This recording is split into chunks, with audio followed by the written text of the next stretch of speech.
Bienvenue dans cette nouvelle vidéo. Aujourd'hui, nous allons parler de la migration manuelle. Oui. Et déjà, je vois que beaucoup de personnes se posent la question, mais c'est quoi l'intérêt de cette vidéo? Puisque nous avons déjà fait une vidéo sur comment faire la migration automatique. Et là, nous parlons de la migration manuelle et les gens ne vont pas comprendre. Je vais vous expliquer dans peu de temps l'intérêt de cette vidéo. Mais bien avant que je ne vous explique l'intérêt, je vais vous montrer les trois logiciels que vous devez avoir obligatoirement avant de pouvoir suivre cette vidéo jusqu'à la fin. Voilà. Donc, le premier, c'est Visual Studio Code ou bien voilà, Visual Studio Code, voilà, ou bien VS Code. Moi, je l'ai ici. Vous devez avoir ça, le local WP. Voilà, moi, je l'ai ici. D'ailleurs, c'est lui qui m'a permis en fait d'avoir mon environnement de développement local ici. Voilà, un site vierge que vous voyez là, migrate.local. Après, vous devez avoir un client FTP. Donc, le client FTP va vous permettre de pouvoir envoyer de la façon très sûre des fichiers. Voilà, des fichiers vers un cloud distant, vers votre hébergeur ou bien vers votre fichier local ou bien votre serveur local, des choses comme ça. Voilà, donc un, deux, trois logiciels que vous devez installer obligatoirement avant de pouvoir suivre cette vidéo du début jusqu'à la fin. Alors, quel est l'intérêt de cette vidéo?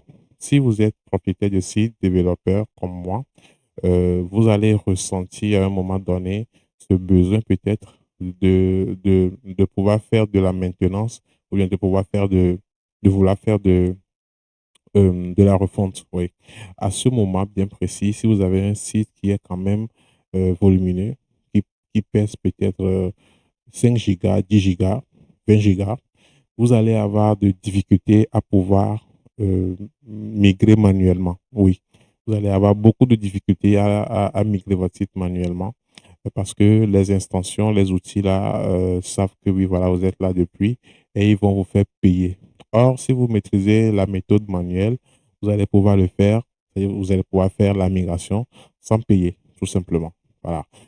Après, il y a des hébergeurs qui ne sont pas homologués à des extensions de migration de sites automatiques. Voilà. Il y a certains qui ne sont pas vraiment homologués. Donc, pour ces hébergeurs, vous êtes obligé de le faire manuellement, tout simplement. Donc, maîtriser la façon de migrer les sites manuellement, ça serait un plus tout simplement pour vous. Et c'est la méthode là qui va vous vraiment servir le jour où ça va vraiment chauffer sur vous tout simplement. Donc, on ne va pas bavarder beaucoup. Là, on va rentrer rapidement dans le vif du sujet. J'ai deux sites. J'ai un site qui est en local et l'autre qui est sur le serveur de Hostinger. Voilà, ici. Donc, itadmin.click est sur le serveur de Hostinger. C'est bon? Et ici, on a non, on a migrate.local qui est en local. Donc, je l'ai déployé à partir de local WP. Voilà. Et il est ici, il se retrouve ici, il est vierge. Alors, qu'est-ce qu'on va faire? On va migrer les contenus de notre site qui est ici, qui est en ligne ici sur le site qui est itadmin.click, le site là qui est pointé, le domaine là qui est pointé vers l'hébergeur Hostinger. On va copier tout ça là et on va le remettre ici en local sur migrate.local avec la méthode manuelle. Alors, pour pouvoir faire ça, vous avez besoin de deux choses principalement. Et ces choses-là, vous allez retrouver sur le tableau de bord.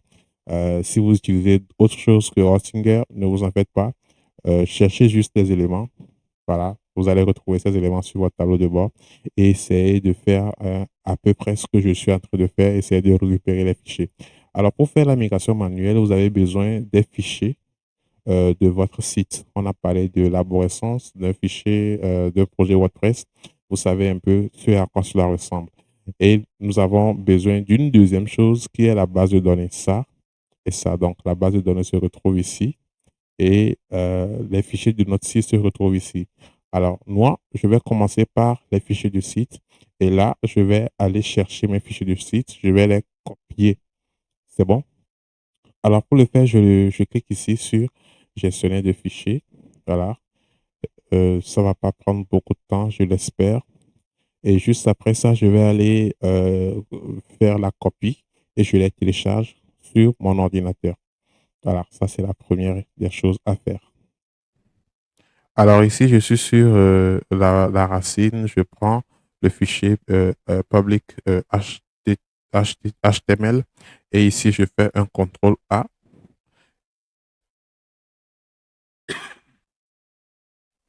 et je télécharge ici. Donc, ça fait au total 24 éléments que je vais télécharger en version, sinon en format zip, tout simplement.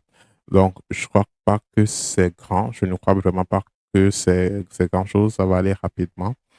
Et une fois que c'est bon, je vais prendre le deuxième, sinon la deuxième chose dont je vais avoir besoin. Donc, la deuxième chose que je vais avoir besoin, c'est la base de données.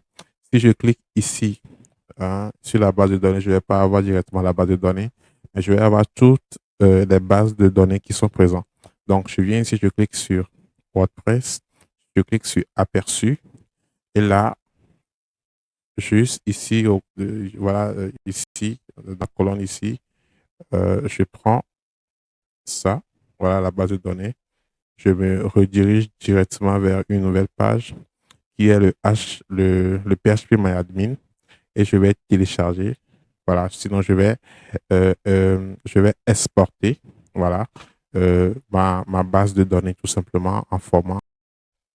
Alors là, c'est bon, je suis sur la page et je vais cliquer sur la base de données en question. Voilà, il est ici, je clique là-dessus, je vais l'exporter tout simplement.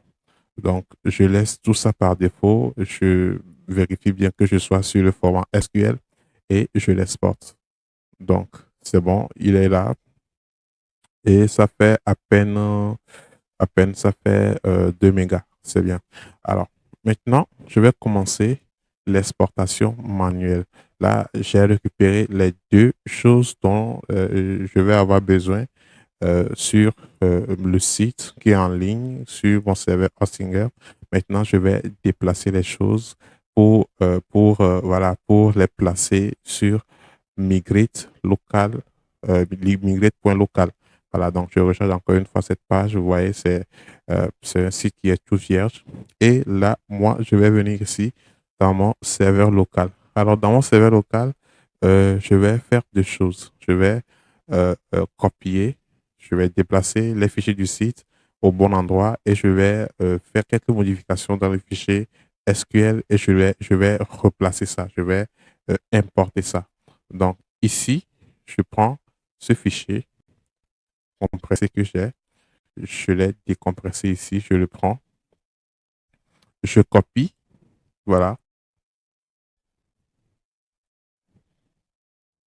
Donc, une fois que je l'ai copié, je me rends sur mon local WP, voilà, je navigue vers les fichiers de mon site, je prends app, public, et ici, je vais supprimer les anciens fichiers de mon site, tout simplement. Voilà, je vais y arriver comme ça. Je supprime tout. Super. Et maintenant, je vais coller le nouveau. Voilà. Voilà. Donc là, j'ai collé le nouveau. Donc, j'ai collé le fichier que j'ai téléchargé précédemment ici, que j'ai téléchargé ici. Voilà, sur mon tableau de bord de Hostinger. C'est bon? Donc, je vais voir si j'ai déjà tous les fichiers. Voilà, j'ai déjà tous les fichiers. Et après, qu'est-ce que je vais faire? Je vais maintenant faire une modification dans le fichier là, dans ce fichier. C'est bon? Donc, pour cela, je vais exécuter et on va me demander, normalement, c'est pas bien. Je dois l'exécuter avec l'outil Visual Code. Donc, je ferme carrément et je recommence. Là, je me rends directement dans le fichier téléchargement, pardon, ici. Donc, j'ai mon fichier SQL qui est ici. Donc, je vais éditer avec Visual Studio Code. Je scrolle vers le bas, je le prends. Il devait être ici. C'est bon. Et maintenant, je vais faire une modification. Alors, dans ce fichier, il y a le lien, sinon le domaine de mon site. Donc, je dois changer le domaine de mon site par le nouveau nom du domaine pour que le fichier puisse correspondre. Alors, avant, je suis avec ça. Je vous montre. Je suis sur itadmin.click. Donc, je vais changer itadmin.click dans le fichier par migrate local, migrate point local, tout simplement. Voilà. Donc là, je viens ici, et puis je prends ça, je fais ça, je viens dans mon studio et je vais faire la recherche. Donc, je viens sur édition, euh, remplacer dans les fichiers. Donc, je prends cela et je vais faire la recherche. Qu'est-ce que j'ai fait? J'ai mal fait. OK. Donc, je retourne ici. Je prends ça. Voilà. C'est itadmin.click, non? Je le prends. Je le copie, hein, je le copie carrément. Voilà. Ici, je remets ça. Voilà. Donc, il est là. Et je vais remplacer ça par euh, migrate.local. C'est bon. Je vais remplacer par migrate.local. Donc, je le fais comme ça. Ça fait migrate.local. Voilà. Donc, ça fait au total 394 éléments qui va changer dans le fichier. Donc, je fais ici, je clique sur le petit logo là que vous voyez dans le coin ici pour tout remplacer. Donc, je fais ça et il va tout remplacer. Donc, ici, il me dit qu'il va remplacer 300, voilà, 394 occurrences. Donc, je fais remplacer et ça va tout remplacer d'un seul coup. Alors, maintenant, si je prends ça et que je fais juste la recherche de itadmin.click, je ne vais plus retrouver cette expression. Par contre, si je remets ceci, je vais maintenant retrouver normalement des expressions. Oui. Pourquoi ça ne marche pas? Non, voilà. Si je prends ça, donc ça devait être ça. Ça devait être maintenant ici migrate. Voilà. Migrate point local. Ok. Ici, c'est le point. Voilà. Voilà, donc j'ai 300 aussi, j'ai 394. Alors, donc ça veut dire que c'est bien remplacé. Alors ici, il va falloir que j'enregistre les modifications avec un petit CTRL S au cas où je ne suis pas vraiment sûr de l'enregistrement que j'ai fait. Je peux venir ici, fichier, enregistrer et je fais enregistrer tout simplement. Alors, c'est bon. Maintenant, je vais aller sur LocalWP. Alors, il y a quelque chose que j'ai oublié. Vous voyez ici, le FileZilla, ça va vous servir au cas où vous n'allez pas migrer votre site vers WP local. Au cas où vous allez peut-être migrer votre site vers un autre serveur d'hébergement qui se trouve sur Internet, vous allez pouvoir utiliser FileZilla client pour pouvoir d'abord vous connecter à votre serveur à distance et après envoyer les fichiers. Alors, pour pouvoir le faire, vous avez ici, vous avez compte, surtout lorsque vous êtes avec, euh, avec Hostinger, vous avez fichier. Voilà, ici, vous avez compte FTP et ici, vous allez retrouver les identifiants, le mot de passe, le autre pour pouvoir vous connecter. Voilà, donc j'ouvre. Je ne vais pas le faire avec vous, mais voilà, j'ouvre pour que vous puissiez avoir une idée. Donc ici, vous avez des informations que vous allez renseigner sur le nom d'hôte le nom d'utilisateur, voilà le nom d'hôte ici, le nom d'utilisateur, le mot de passe, le port, et puis vous faites une connexion rapide. Vous allez vous connecter à votre serveur à distance et les fichiers de votre serveur à distance, voilà, site distant, vont se lisser ici. Et ici, hein, vous avez le site local, c'est-à-dire les serveurs, en fait, les fichiers qui se retrouvent sur votre propre machine. Et vous allez pouvoir switcher, voilà, faire des glissés-déposés du local vers le distant et du distant vers le local facilement. Ici en bas, vous avez les fichiers qui sont en attente, vous avez les fichiers qui ont échoué et vous avez les fichiers qui ont été transférés avec réussite. Vous avez la possibilité de les relancer, toutefois si vous les avez perdus à un moment donné. Voilà. Donc, je ferme ça et on continue notre chemin. Alors, on a fini une bonne partie de notre configuration. Maintenant, on va essayer d'exporter, voilà, d'importer, voilà, notre base de données. Voilà, ici, on a la base de données ici. Ici, avec localwp, ce n'est plus phpMyAdmin, mais c'est adminant. Voilà, c'est adminant. Donc, je clique là-dessus. Voilà, je me connecte.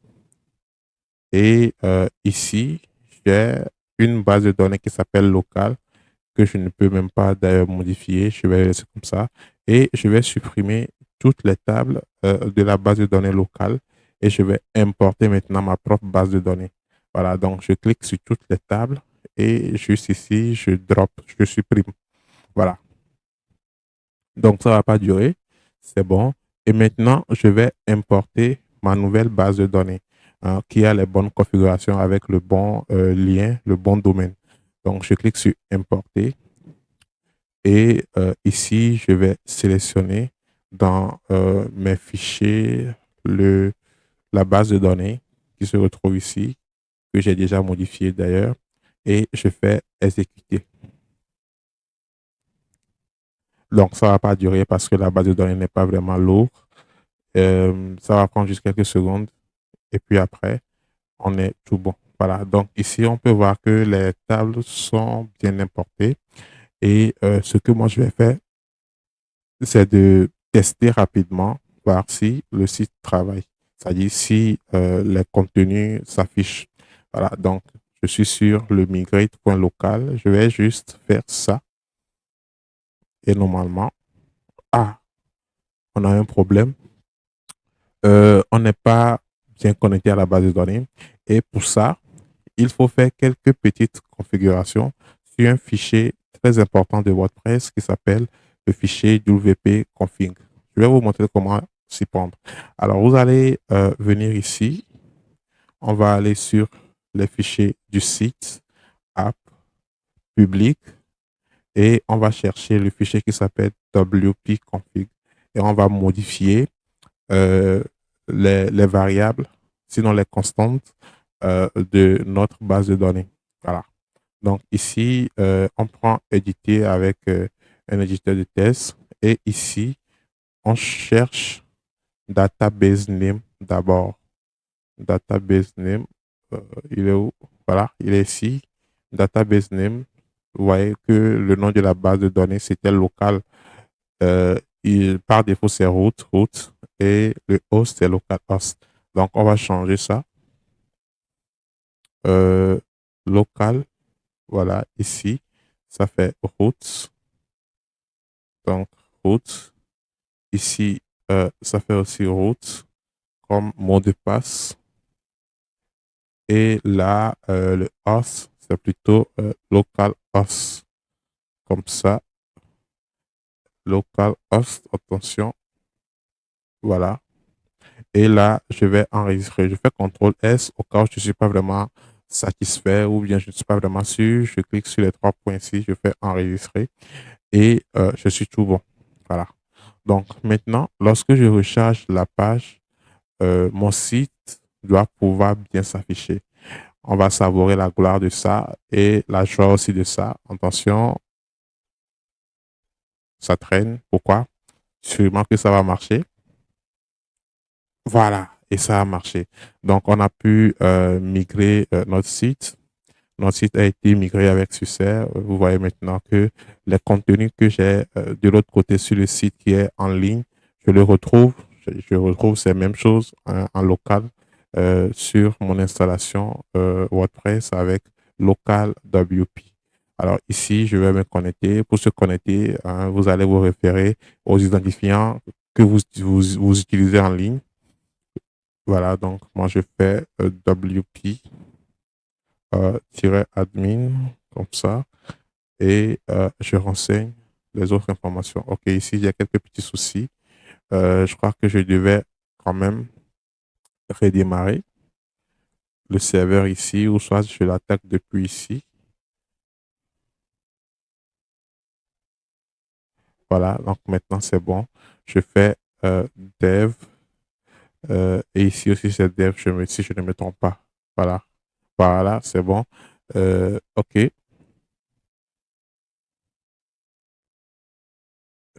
donc normalement cette fois-ci ça doit marcher. Ok, pourquoi ça ne marche pas? Ok, donc c'est pas grave, je suis en local. Je peux toutefois essayer cette fonctionnalité. Ok, je fais stop euh, et je vais essayer la fonctionnalité là. Voilà, qui me permet de me connecter automatiquement en tant que... Donc ça se charge, ça va prendre peut-être un peu de temps.